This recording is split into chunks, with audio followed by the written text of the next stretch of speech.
McKenna Kindred has been accused of what was described by the student as an inappropriate relationship. Family of the victim emotional in court today as the room remained silent as the judge read Kindred's sentencing. The mother delivering a statement on behalf of her child saying Kindred ruined the victim's future. A young teacher, newly married, a career just beginning, and a decision that will cost her everything. In 2022, McKenna Kindred was 23 years old, teaching at Central Valley High School in Spokane, Washington. By all outstanding appearances, a professional, a wife, a woman with her whole future ahead of her. But behind the classroom walls, something else was happening. Prosecutors say she was exchanging explicit messages with a 17-year-old male student, sending him naked photographs of herself, receiving explicit videos in return. And on one November night, while her husband was hundreds of miles away on a hunting trip, she invited the boy to her home, where according to his own account to police, they had sex for hours. "We almost got caught." Those were McKenna's words in a text message to the student she was supposed to be teaching.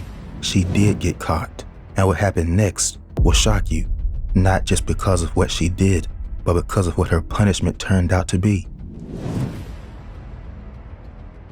And this is a story about the abuse of power, a dangerous double standard in our justice system, and the digital trail that exposed it all. To understand this case, we need to go back to the beginning, and that beginning is surprisingly ordinary. In June 2022, the student, a 17-year-old boy whose identity we are protecting, followed McKenna on Instagram, a simple act, the kind that happens thousands of times a day. But for McKenna, it apparently opened a door she was willing to walk through. Now, before we go further, I want to be clear about something. Washington State's age of consent is 16. This boy was 17. Technically, he was of legal age to consent to a sexual relationship, but not with his teacher. Washington State law is explicit on this point.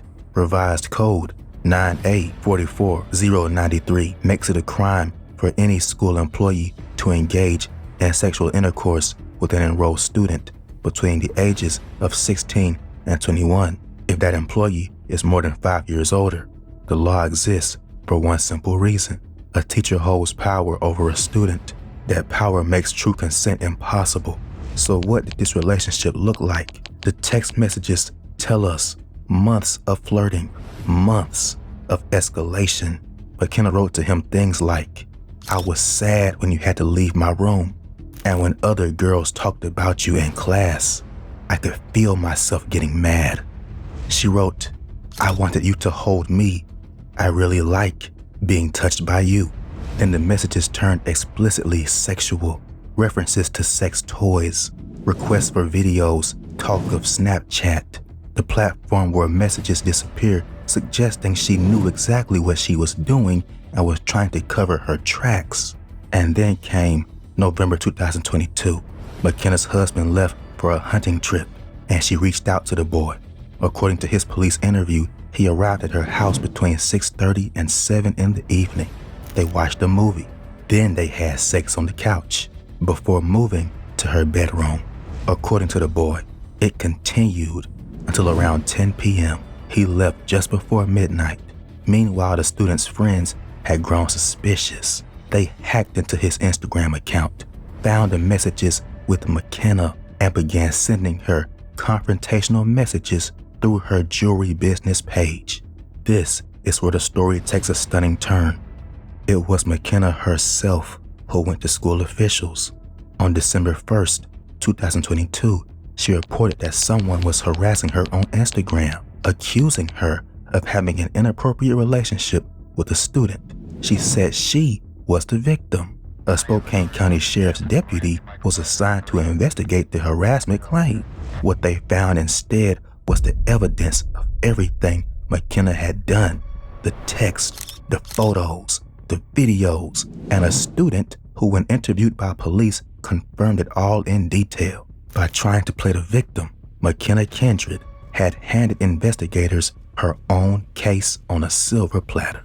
In April 2023, prosecutors charged McKenna Kindred with 2 counts: first-degree sexual misconduct with a minor and communication with a minor for immoral purposes. The school district placed her on immediate administrative leave. She resigned shortly after. Legal expert Bryce Hensley broke down the case plainly. This is what grooming looks like: small steps, compliments, side conversations, a hand on the shoulder, a teacher making a student feel singled out, special, chosen, and then pushing further and further until the line has been crossed so many times it's invisible.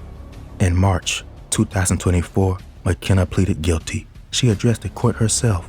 This is her own words. "I understand the gravity of my actions and the harm they have caused, and I take full responsibility for them. I know that this past year has been incredibly difficult for all involved. As a result of my actions, I have lost my career, valuable friendships, freedoms, and have let down countless people who placed their trust in me." And then came the sentence: no prison time, 24 months of probation, 10 years on the sex offender registry. That's it. Bryce Hensley was direct about what that means and what it signals. After the sentencing, McKenna left Washington State and relocated to Idaho.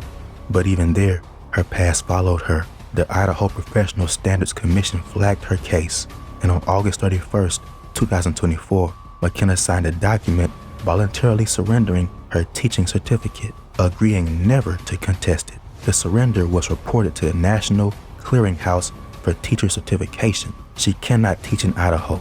She cannot teach anywhere that checks. The boy at the center of this story is now an adult. His name was never made public. His recovery, whatever form that takes, continues in private. What this case leaves behind is a set of questions that don't have easy answers about how we protect students from the very people who were trusted to educate them, about whether the legal system treats predators differently depending on their gender, about what justice looks like when a position of power is violated in the most fundamental way. Shockingly, McKenna Kindred is still married, still out there, on probation for now, on the registry for only a decade. And after that, we just don't know. If you enjoyed this video, do me one small favor and give it a like before you go. And if you want more true crime deep dives that prove the truth always comes out, hit that subscribe button so you don't miss the next one.